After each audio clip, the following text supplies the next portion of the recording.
Hello, I'm Paul Briley, and you're listening to Off the Comma. I'm a human who cares about supporting other humans. On this podcast, we explore all facets of what it means to feel stuck in life. We talk with people just like us who found themselves sitting on a comma and not knowing where to go next. We'll unpack the experience with them, where they've been stuck, what it feels like, what they experienced, and what they learned.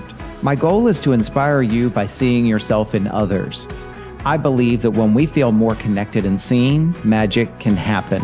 And remember, if you find yourself sitting on a comma in your life, you can also talk to me without a microphone. To explore coaching with me and getting off the comma in your own life, check out my information and book a call with me at offthecomma.com. And I'm also doing something different. I'm curating my own sponsor community, local businesses and professionals who I handpick and who align with our vision here. Be sure to check them out, learn more about them on my website and my YouTube channel. In the meantime, let's get into this week's conversation.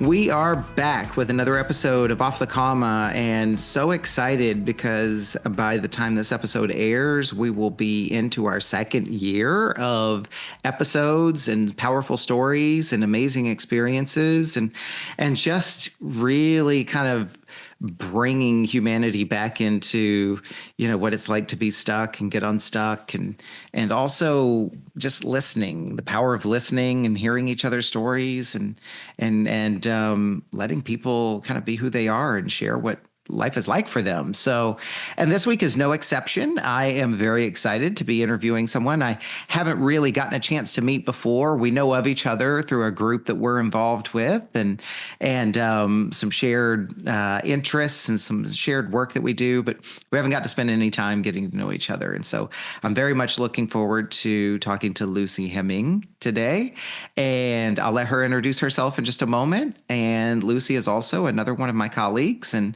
acquaintances from another country, and Lucy's coming to us from the United Kingdom today. And so she is yet another voice from around the world that we're adding to the mix, and I'm very pleased to be able to talk to people in other parts of the planet, not just my own country. So with that, Lucy, I will shut up, and now let's hear about you. And before we get into your story here in a little bit, I always like to start with introductions. Lucy, tell us, how would you like to be known, and what would you like for us to know about you? Thanks, Paul, and it's an absolute pleasure to be here with you this evening, my time, morning, your time. I think how I would like to be known, and perhaps how friends tend to describe me is kind, empathetic. I tend to be a glass half full rather than a glass half empty. I like to think that I'm an energy bringer rather than an energy taker. I think my name actually translates as light, but I hope I bring the light to circumstances that are sometimes hard for people. And I think in terms of my background, was that that was the next question? I think was it, Paul? Well, feel free to share anything that you want us to know about you, interests, family, work, whatever. It's interesting, isn't it? I'm a daughter, I'm a mum, I'm a sister, I'm a wife, I'm all of these things. From my background, from that perspective, I'm an expat. So I spent 10 years living abroad, working in advertising and marketing. So that's my sort of my corporate background. So I feel like I have several different chapters. And I think I'm probably in my third chapter now. I've had my London chapter, my expat chapter, and I think now we're sort of in the country chapter, the clean living chapter, if you like. Okay. I'm really intrigued. I mean, from what you've shared with us so far, I mean, I'm kind of hanging on this energy bringer and bringing light to different people and circumstances that kind of resonates with me. So I'm already self-referencing. And as somebody who is very much into traveling and exploring and so forth, I'm really intrigued by these different chapters that you described, and particularly the expat or the living abroad chapter. But I'm curious to see how that will show up in your story, perhaps later on. Before we actually get into that, one of the questions that I always lead with every guest is, Lucy, as you think ahead to the story you're going to share with us today in the next 40 minutes or so, what would be your intention for yourself today in telling this story? I would love for someone to recognize perhaps part of their own story in my story, and for to feel that if they are stuck themselves, that there's a way out, and it has a positive outcome. Mm. I would love to inspire someone in part of my story today. I love that, helping people see a way out of their stuckness. My intention today is to support you in your intention, obviously to hold space for you to be able to share your story. And then, as with every episode, is that there will be people out there who will hear your story and see a little bit of themselves in you and your story. And that will make them feel a little bit more connected, a little less alone, and in the best of cases, maybe even feel inspired or empowered to go out and do something that they've been wanting to do. I love that, Paul, because I think that was an emotion that came up a lot for me, was feeling alone and loneliness Mm, as I was on mm, this on the comma, in this feeling and space of being stuck, was aloneness. So I think if by recognizing some of my story in their own lives makes them feel less alone, then that would be an amazing outcome from this conversation. I'm inclined to ask a question, but you know what? I think I'm going to save it and see where it shows up in your story, and I'm going to put a little flag in that because I think it might come up, and the opportunity to ask that might come up a little bit later. So let's jump into your story. And so, Lucy, the first question is, where in your life have you found yourself sitting on a comma? Yeah, and I would say I was sitting on the comma for a good 5 years, which is quite a long time to be on a comma. Um, Hmm. but my comma, although my comma was probably, having worked in advertising and marketing for 20 years, not really feeling like it was the direction that I wanted to travel in. I thought that that was perhaps my comma, that I was in the wrong profession. But I think Mm, actually the comma was my relationship with alcohol. And I probably recognized, I would say, I'd been sober curious since my 20s, but just could not envisage a life without wine in it. mm, Um, you know, I think it wasn't until I got to 40 though, and I kind of entered perimenopause and was having increasing anxiety, that I really recognized that it was alcohol that was the problem. And that was kind of the missing piece of the puzzle. It wasn't, fixing my career or kind of, I think of it as sort of tinkering around the edges. The elephant in the room really was this wine habit that I had. And it wasn't a dependency. I wasn't physically dependent on wine, but it was an unhealthy relationship with alcohol, and it wasn't doing me any favors. But that it felt like alcohol had been part of my life for so long that I saw it as kind of giving something up. That just felt quite mm, impossible to me. And it took about 5 years of being sober curious and trying out for size and having breaks away from it and feeling better. And actually, a big part of it, Paul, was, I think, caring less what people thought of me. That was a mm, big inner piece of work that I had to do to be able to step away from alcohol for good. I had to do it for myself and not care about what other people might think if I wasn't drinking. And I think that inner work that took probably the best part of 5 years was me being on the comma. Um, hmm. it was a long process. Yeah, and I mean, already you've kind of shared so much with us. I particularly recognize, and I can relate because this is we talked about this earlier a little bit, but one of the things you and I have in common is that we both ended our relationship with alcohol. We were both involved in a group where we learn about coaching people who are curious about being sober, and anybody who's looking to quit drinking in their lives. And so what really resonates for me is it really wasn't my job, it was my relationship with alcohol. And so I'm interested, Maybe that's where I want to drill down is Mm. how did you come to figure that out? Because a lot of people that I know still to this day talk about how frustrated they are with their job. Their job is toxic. They can't stand going to work and so forth. And I keep thinking, have you tried doing it sober to see how that feels?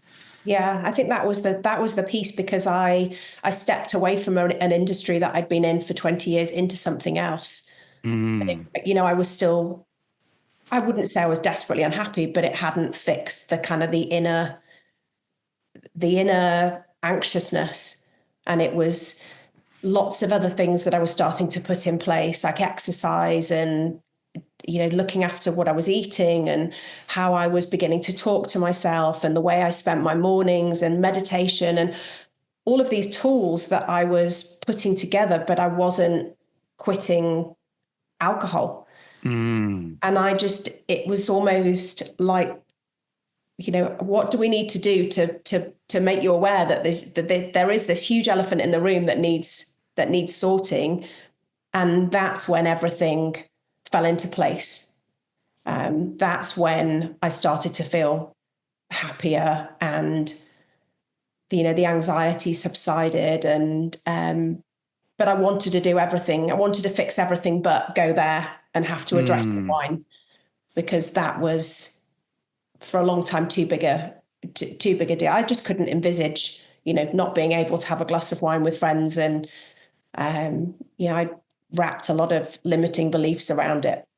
Let's talk a little bit more about that because you brought that up a couple of times, and I know that's something that I could relate to, and others that I've talked to were able to relate to.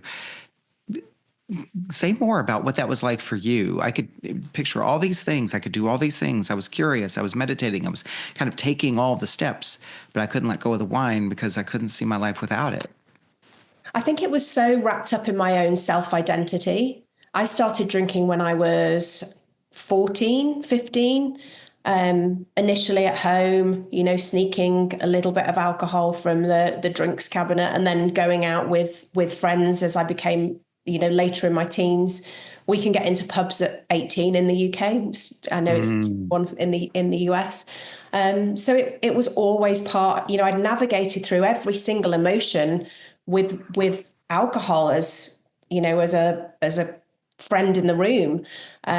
So it felt that me and alcohol were kind of intertwined. I wasn't quite sure who I was without alcohol. And I think that's been the most joyful experience, is actually recognizing that I'm actually not hugely into massive parties and a huge mm, party animal. I'm actually, I love having conversations with, one to one or big talk instead of sort of, small talk.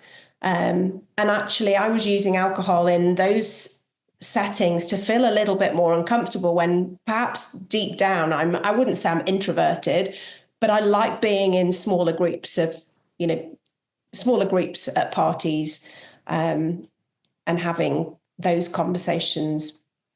you said something that's really kind of profound, right? And you said, well, you said many things that were profound. Let me say the thing that was I navigated every situation with wine.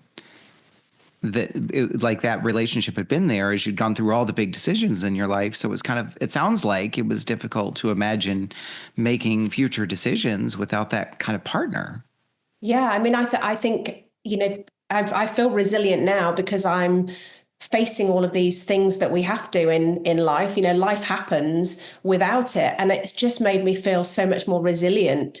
But I think, I've navigated IVF, all of the, the stuff that happens to you as you go through life, redundancy, all of these situations. Wine has always been there. It was just the go-to. So I didn't really have to face up to any of these life events on my own. And when you face up to them on your own without having that crutch, you just feel so much, one, more able to deal with things, but secondly, you just feel like it's a superpower. If I can do this on my own, it's it fills you with a lot of confidence, I think. Mm. Well, and I'd love to, before we get into the second question and the questions that follow, I'd love to kind of go back a little bit more and unpack kind of what that was like for you. Because like you said, over a period of 5 years, you were kind of curious, you were experimenting, but still couldn't quite let go of the wine just yet. What was it like for you to, as you were consciously trying to do things to help you move away from wine and still having the wine? That sounds like it might have been difficult for you.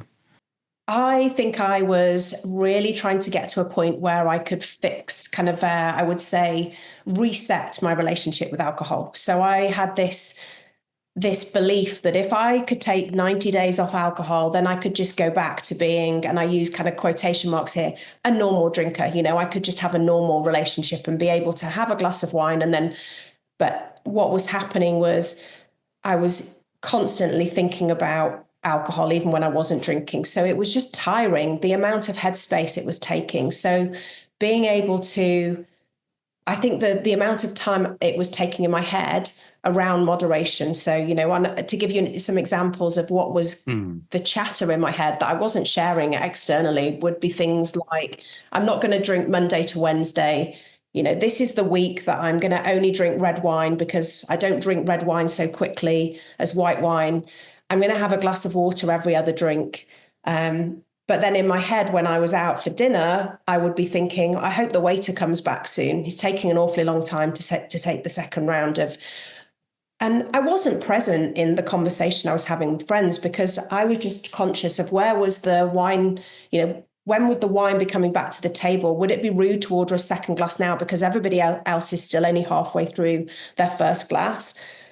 And just having that mental chatter going on constantly, Mm. it was exhausting. So I think that's what the 5 years looked like. Really, it was this, externally people would say to me, you don't have a problem with alcohol, you don't drink as much as X person. But it was how it was making me feel. And it was making me feel like a less than present mum. I was, Mm. rushing my girls' bedtime so that I could get back downstairs and have my, that was my time. That was my me time. I can have my glass of wine now. The girls are in bed. But by that, I was reading them the shortest story on the shelf. And it was that self-loathing that I had. They were my biggest why, Paul. They were the Hmm. reason that I fell out of love with myself as a human because of how I was showing up as a mum. And they were the biggest inspiration that I had to quit, um, because I wanted to Mm. be a present mum that they were proud of, and um, they were the why that makes me cry. Mm. Yeah. Yeah. Well, I want to honor that and acknowledge that it sounds like, because you describe the experiences that I hear a lot of people describe, and it's very familiar and common words. I've experienced those things and use those words too. And it seems like how fortunate that you had someone in your life, someone's in this case, your daughters, to give you the inspiration, kind of give you the the motivation and the thing to kind of look forward to and to hold on to, the purpose, if you will. Absolutely, yeah. And I wonder, actually, I often reflect, where would I be if it wasn't for the girls? You know, Perhaps I would just be sort of functioning. I don't know. Um, but they were certainly a huge motivating factor. But then, several months in, I was absolutely doing it for myself. And I think that's when the self-love and the self-care, just actually falling back in love with myself as a person Mm-hmm. and wanting to do it for myself. But they were definitely the motivating factor that I needed to, in that wobbly first few months of actually, no, I'm sticking to this. I think having that powerful why was really important. Mm. I'd love to learn, like, what was the pivotal moment where you shifted from being on that comma to taking the first step or pushing yourself off or however you want to describe it. Like, what was the moment like? How did you know that it was going to be different starting tomorrow, starting today?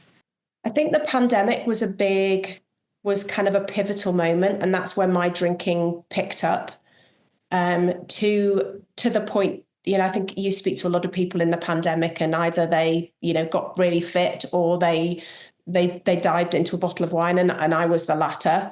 And that's when my drinking became not so much, it wasn't fun anymore. It kind of was beginning to feel like something that I had to do. Um, and I wouldn't say I was physically dependent, but I was definitely psychologically kind of and that scared me actually. And at the tail end of 2020, I had my last 90-day break from alcohol. It didn't stick then. I always had, I'm going to do this for 90 days and then I'm going to stop and it's Christmas. So I hadn't made the decision at that point that this is, but that Christmas, I drank too much and passed out on Christmas Eve, and I didn't put Mm. my daughters to bed. And I think that was my rock bottom. Mm. That was as much, I didn't quit on Boxing Day, the day after Christmas Day, but that was my version of the rock bottom. And I think it was then the following June when I made the decision. And I think there's something about having a really concerted heart about something. I just made this decision that was it. There was no more pros to this. It was taking away far more than it was giving. And how bad did things need to get? Because I didn't need to hit a rock bottom that I'd need to go to rehab. I could just decide now. And that Mm. really is I think my biggest message to anyone that is waiting, because I honestly felt like I was waiting to hit, a rock bottom. Maybe Mm-hmm. there'd be this kind of like flashing light, this sign, like now is the time you need to stop drinking. But I just recognized that I didn't need to wait to that point. I could do something about it now. And that actually felt quite empowering, to decide, no, I'm going to get off the ride, before things get really bad. Yeah. Well, and I have to acknowledge that because, as you said, a lot of times people are waiting, and there can be a list, very, very long list of reasons why people are waiting. I know for years in my own situation, I don't even know that I was clear on what I was waiting for, but there was just this sense of, well, I know it isn't today, and I know I can quit whenever I want to. I'm rolling my eyes. People can't see the visual, right? But I can quit whenever I want to. And just kind of this like, pushing it off. Oh, I'm sure I'll get to a point where I'll be ready. Maybe that's the way to describe it, how it was for me. That Yeah. feeling of being ready, and we never feel 100% ready. I think there's a grief as well that comes with it, isn't there, Paul? But Mm. personally, I felt like a sort of a grief that I was saying goodbye to part of me, to part of my life. But then with that, when you've processed that, there also becomes kind of like a new chapter and a hope, and things, the future looks different and brighter. Yeah. It feels a bit ambiguous for a moment in time, because you don't quite know what things are going to look like, and it's almost like a leap of faith that you just have to know that. And I think I had that vision of what the leap of faith was through having these periods off alcohol. I knew that it was okay, and I think that's why that very often for a lot of people is part of the journey, is having these sort of moments of, or, periods of abstinence, trying it out for size. I'm going to move to the second question, and I feel like you've already answered some of it. But the second question, Lucy, is what did that create for you when you were sitting on this comma? What else would you add to that response? In terms of sitting on the comma, I think it was just taking away so much of my time, my health, my Mm. relationships, and coming off the comma and making that decision was just incredibly freeing. It felt like 5 years of angst was just over the moment I made that decision. It wasn't Mm. saying this is going to be easy for the next few months, but it was the chatter, the kind of the cognitive dissonance, if you like, the war. I would describe it as a war in my head. One part of my head seemed to be full of chatter about it's okay, you're not that bad, you're not like so and so, you don't drink in the mornings. And then the other part of me would be, well, so what? It's taking away the relationships that you have with your kids. You feel tired all the time. You're not confident. You're not the person that, so it takes all of that chatter, that war away immediately when you've made that decision, I would say. And when you say you made that decision, it sounds like your decision was, I'm done, not moderation, not Right. only on the weekends or what have you. I'm done, because you said it just takes all that away. It takes all the, I think for me personally, the moderation piece was leaving the door ajar. It was almost suggesting on the other side of that door is where the fun is, but you can't have that. Oh, you can have it on Saturday, but then Saturday would sneak into Friday, and you know, so by moderating, it was too much of a grey area for me. And I think, yeah, having made the decision, it's easier. I just don't drink. It's so much easier. It's funny because that was my approach as well, right? Like, I think I bargained for many years, and oh, what about this? What about that? But I always knew deep down, like, Paul, you're not going to be able to do it part way or halfway. Like, you're an all in kind of person. And so when I finally realized, oh, the way to make this decision is to go all in and to just take the option away, it was interesting because I didn't grieve or mourn about that as much as I expected to. It was more than anything. It's like, well, that just makes it really clean and simple, doesn't it? Because the Yeah. answer is just always no. And then I can move right the heck on with my life. And I share that because that's what it sounds like I'm hearing you I describe. think the mourning had come through, like the mourning and the grief had come through that 5 years preceding Mm, the decision, and the kind of the bartering with yourself and the trying to moderate and that experimentation, and actually then you reach this decision point and it can feel a little like, oh, defeat, I can't win here. But you can kind of turn that into a positive. Actually, no, I can't moderate alcohol, but that's okay. I'm just not going to drink any. And instead, I'm going to focus on all of the good stuff that's going to come into my life because of that. I can so appreciate that. And it sounds like, your process and your journey, everyone's is a little bit different, but your 5 years, your period of exploration and being curious was like the heavy lifting and the trial and error and the let me experiment with ways I can. But when you got to this point of, no, it's just going to be a whole lot easier and better without that, then clarity and inspiration and sort of resolve came forward. My biggest regret, though, is honestly that it was 5 years. Could I have done that in a year? Could I have condensed that time and got that time back? That's my biggest regret. And I'm not one to look at the past. I'm, very, very much kind of try and live in the moment and look towards the future. But that is the single biggest regret I have in life, is that I had this 5 years, not necessarily the 30s and the 20s, they were a bit hell raised, there was some hell raising going on, but particularly that 5 years of feeling really on the comma. 5 years, could I have condensed that into 6 months or a year? How could I have got there quicker? Yeah. Well, and like you said, right? Like, you can't go back and change the past, but I am curious if you would have, and again, your 5 years was your 5 years, that's what brought you to where you are. But if you could or would go back, you keep saying, what if I could have done it in 1 year? What's one thing you think you might have done differently or wish you'd done differently? I think ask for help. I think that there's such a stigma around alcohol that I didn't talk to anybody about how I was feeling.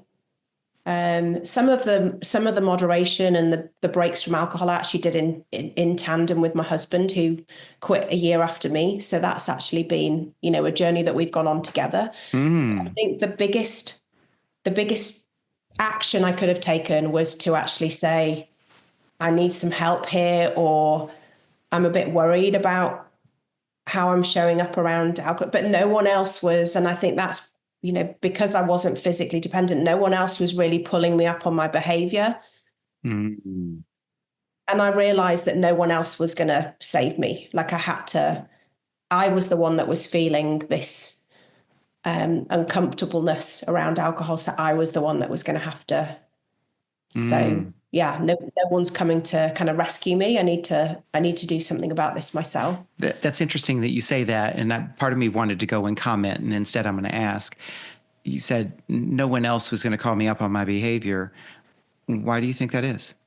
Because I like to hang out with a lot of people that also drank, socially. I think Mm. the problem was they could go and party at the weekend, but then they might not be drinking in the week.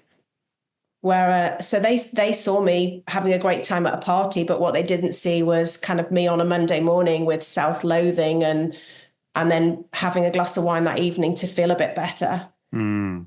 And Um, as you said, maybe you said they're not drinking during the week, as far as you know. as far as I mean, That's the none of thing, us right? maybe. We never know who else is going through exactly that same thing. It's just interesting, right? But I think, yeah, we need to change the story around alcohol, and that it's okay to be, to want to make a change, but not be a rock bottom dependent drinker. Uh, Mm. and I think you can be in that space as I was for 5 years, by, you know, almost waiting for things to get bad before you kind of fit in a bucket to, you fit in a space that you need help. Yeah. That's the second time that I can think of that you mentioned. Well, you mentioned it a couple of times in different ways, but waiting for things to get bad. Did you did you have a particular imagining of what getting bad would be? I think, drinking and having absolutely no enjoyment from it. And I was starting to feel like that about wine. I could see that it was getting in the way of me being really productive at work. So I could just see that going. I could only see things going one way. Would that have resulted in me, not having a job, or would it just result in me being mediocre? I mean, I think I could have probably, functioned in that space for, could have been a whole lifetime in that space. But, Hmm. I just knew through the periods that I'd had of not drinking that things could be really good. Yeah. And how it was like a glimpse of how things could be. And that's why I think that's my biggest piece of advice to anyone that feels the way that I might be, the way that I was feeling, is just take a break. You don't have to say that this is forever, but just take a break from alcohol and try and get some perspective on, because that those little breaks that I took are the reason that I'm sober and don't drink today. It's interesting that you mentioned this too, because I don't drink and I really don't have cravings or anything like that. I have fond memories, that's for damn sure, but I don't ever have any situations that come up where it's like, oh my God, I wish I could have a drink right now. Um, and if I see other people enjoying something and I'm like, oh man, I remember how I used to enjoy that and everything like that. I have the ability. So I'm acknowledging you for your awareness and your insight and the fact that you can even see these things, because I have the ability now to say, and even if I did cave in and had that one glass, it's going to lead to six, and there will be no way in hell I'll be functional tomorrow. I will not be able to continue on with this life I have built for myself. So then again, back to, and the answer is no. And it sounds like that's where you've come to as well. It's like, it's not only that I've quit and this is a decision I've made, but like hyper awareness of how much it really isn't going to work for you, even if you wanted it to. Oh God, there is, like, you couldn't pay me enough money to ever go back to that life. And if I'm around people that drink, it's live and let live, enjoy yourselves. But I am just so pleased to be Mm, free of it. I am happy to be around people that want to have a glass of wine, but I'm also so happy that I'm not that person that craves a glass of wine or and to be in that position, I thought was completely impossible.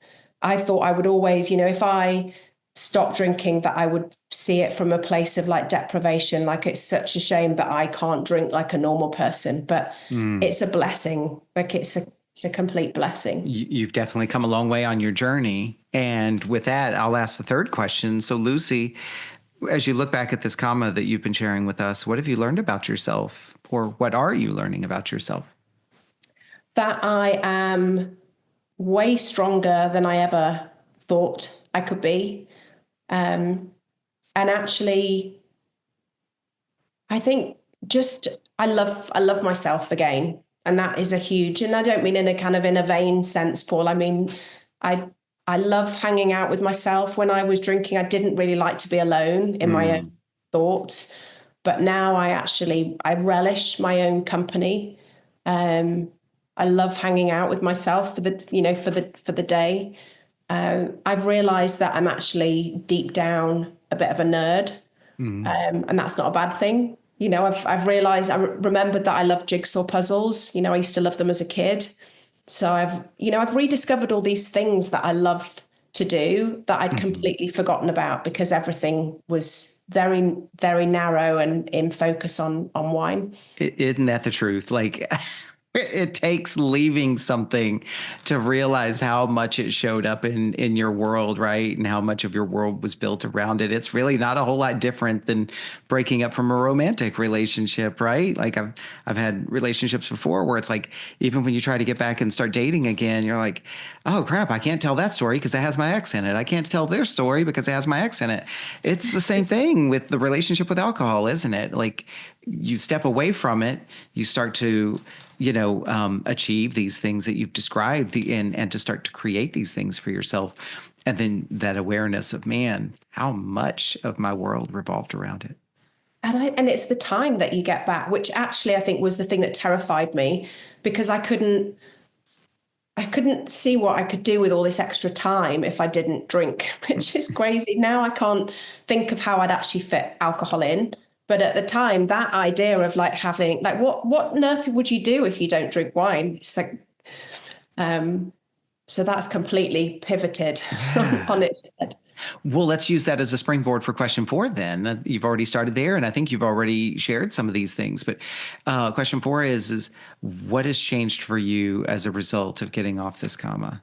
I quit my job in corporate in the summer of this year. A couple of years Mm. ago, I retrained alongside my day job to be a sober coach and help other people that are where I am now. Um, it has transformed my health, so I'm really passionate about keeping fit, and I think it's just changed everything. It's changed my Mm. relationship with my children. I hope it's kind of inspired my own husband to quit a year after me, and we're both. I think I just feel like we're back on the same journey together. We left the UK 16, 17 years ago to go backpacking together, and we were aligned and on this wonderful journey together. And I feel like now we're on another journey together, which is both of us Mm. being alcohol free and wanting to be, fit and healthy. And um, so, yeah, I think it's just brought an immense amount of joy back into my life that I didn't think was possible. Mm. I love that. And it's so consistent with what I hear from other people here and other people that I know who have shared about their journey with alcohol and returning to sobriety and a natural way of living. And so I so appreciate that for you. I just want to acknowledge that. Lucy, last question of the five. What does getting off the comma look like for you? What does getting off the comma? I I feel like life has begun again. Mm. I feel like I've started a new chapter by getting off the comma. And it has filled me with confidence because I've just realized that I can do tough things. Mm. So it has been a complete game changer. Now when tough stuff happens, I know that there's an outcome on the other side of it. That was a long comma, 5 years, long comma. But I Mm. feel like now I can get through things quicker and I can deal with ambiguity Mm. in a more positive way. I can see that there's a way through. It might feel difficult, but there's a way through stuff. I really appreciate that. Getting through difficult things more quickly and deal with ambiguity differently. Like, what would you say? I mean, you've shared so much, and we could make assumptions about everything that you've shared with us, and quitting drinking and so forth. But like, what would you say is the difference now in getting through things more quickly, dealing with ambiguity, dealing with tougher things? Like, now that you have quit, okay, that's it. What is different now? I think clarity and just having the headspace and the clarity to just see things with a fresh pair of eyes. But clarity is the big piece. Mm, that is awesome. I am making a note here as we are talking, and I just have to acknowledge you. Obviously, your story resonates a lot with me, and I know I kind of self-referenced quite a bit as we were kind of chatting back and forth, because I just love to hear stories about people who have changed their relationship with alcohol, who have found, a place that they want to be. I'm not even saying I love people who quit. It's like people who have come to a place where they're happy with their relationship. Often it is people who have quit, but people who are just happier with their lives now that they've reframed their relationship with alcohol. And you're another one of those great stories. It's very inspiring. And I think it's important to share these stories because so many people, I mean, alcohol is so common in our world, and so many people are right where you've been. You know that. You talk to a lot of people. Um, and it's stories like yours, others who have come on here and shared stories like my own, that it's like there's not just one way to get where you want to get. You don't necessarily have to do it the same way everybody else did. It's okay to like live through the journey and the experience that you're living through.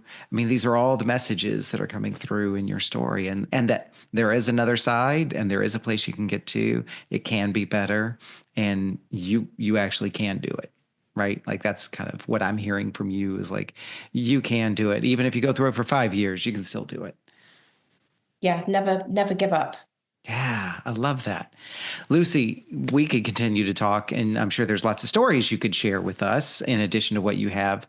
But as we bring things to a close, where could people find you? I'll put all of your links in the show notes, but kind of tell us, where are you at in case people want to connect with you or hear more about your story or reach out. Yeah, I'd love to connect. I'm Lucy Hemming Sober Coaching on Instagram. I'm also on LinkedIn under the same name.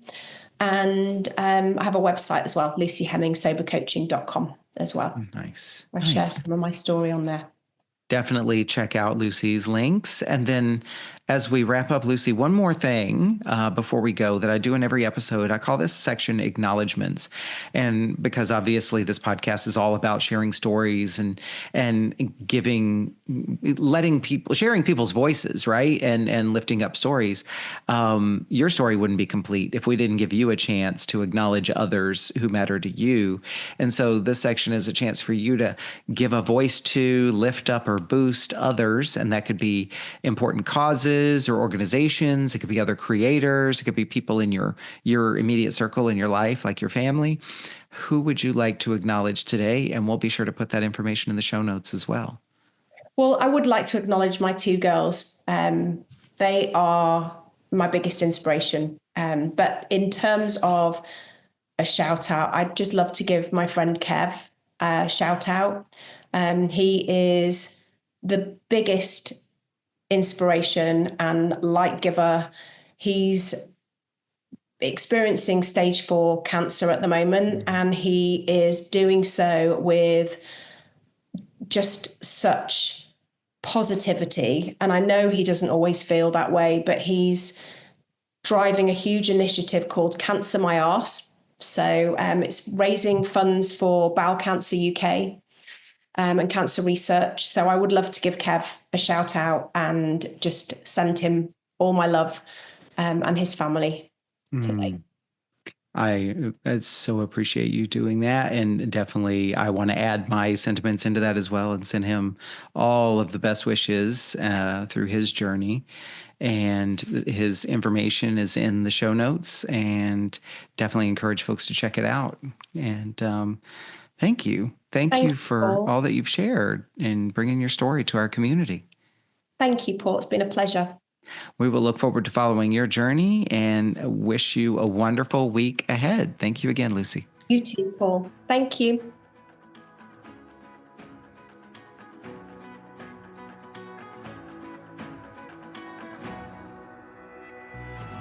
What an honor it is for me to witness these powerful stories. I hope you feel the same way too. Think about what you learned from this conversation. What stood out for you? What challenged you?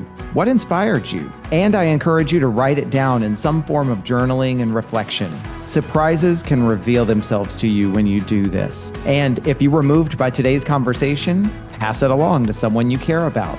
Let's spread the word. Let's continue to build connection. And if you do discover something you'd like to unpack further, book a call with me and let's talk about it. My links are in the show notes. Be sure to like this episode, follow the podcast here on this platform and social media at Off the Comma. And feel free to comment and interact with these posts and episodes. Check out my website for workshops, events, and my sponsor community. I'm covering the costs of production by curating my own sponsors who align with our vision. Be sure to check them out. They're all powerful people and businesses. Thank you for listening to this episode of Off the Comma. As always, keep noticing and keep listening.